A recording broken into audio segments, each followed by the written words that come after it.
کے لیے تیار ہوں۔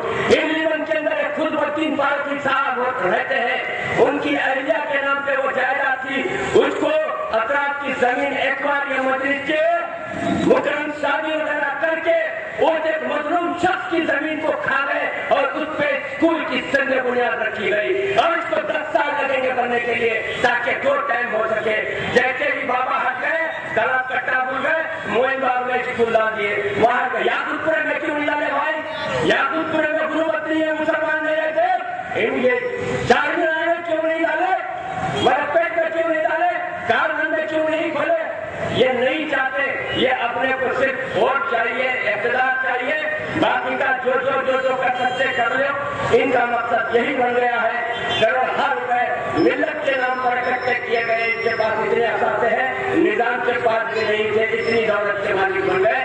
ہم کو ان کی دولت سے کوئی مطلب نہیں ہے، روز محشر ان کو حساب دینا ہے، ان کو روز محشر حساب دینا ہے۔ یہ وصیت کی کہ اگر میں مر جاؤں تو یہ آدھی دولت جو شہر کا سب سے غریب آدمی ہے اس کو دے دینا، باقی کی آدھی دولت میرے بچے تقسیم کر لینا۔ اور اس زمانے کی وصیت تھی، اس پہ عمل کمپلسری کرتے تھے، تو ان لوگوں نے بچوں کو سمجھا کہ اس کا کیسا نکالیں گے راستہ، تو بڑے باپ کے ساتھ سوال لے ڈالیں گے، کیا سوال جواب ہوتے دیکھیں گے، اس کو لالچ دیں گے دولت کی آنے کا۔ تو وہ ایک چرواہے کو پکڑے، وہ چرواہے کو لائے، بولے بھائی تیرے کو اتنی دولت مل جاتی، تیرے کو آکسیجن کے نالیاں لگا کے پیپر لگا کے اندر اتارتے تو زندہ رہتا۔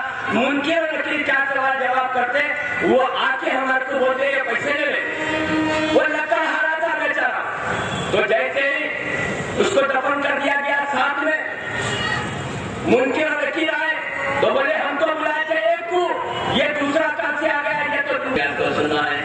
تب یہ واقعہ کے ختم کرتے ہوئے آپ سے رخصت ہو جاؤں گا۔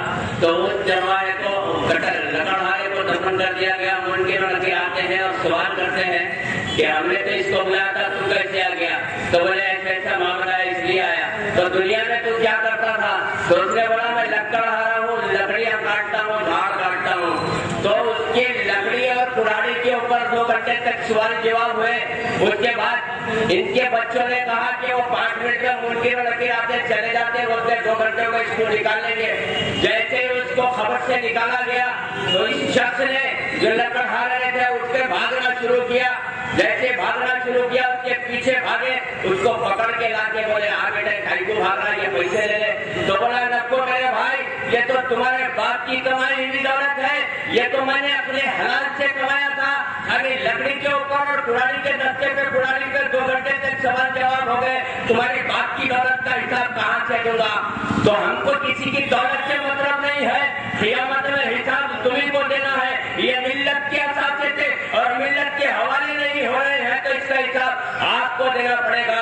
بہرحال مسلمانوں، آپ کو باخبر کرنا ہماری شرعی ذمہ داری بھی ہوتی ہے اور ایک جماعت کی ذمہ داری بھی ہوتی ہے۔ اسی کی وجہ سے آپ کے سامنے یہ ساری باتیں آپ کے گوشے گزار کرتے ہوئے اپنی تقریر کو ختم کرتا ہوں اور آپ لوگوں سے مؤدبانہ درخواست کرتا ہوں کہ آنے والے 30 اپریل کے دن مجلس بچاؤ تحریک کے امیدوار کو بھاری اکثریت سے منتخب کیجیے تاکہ آج کے مسائل کو حل ہو سکے۔ یا زندہ صحبت کا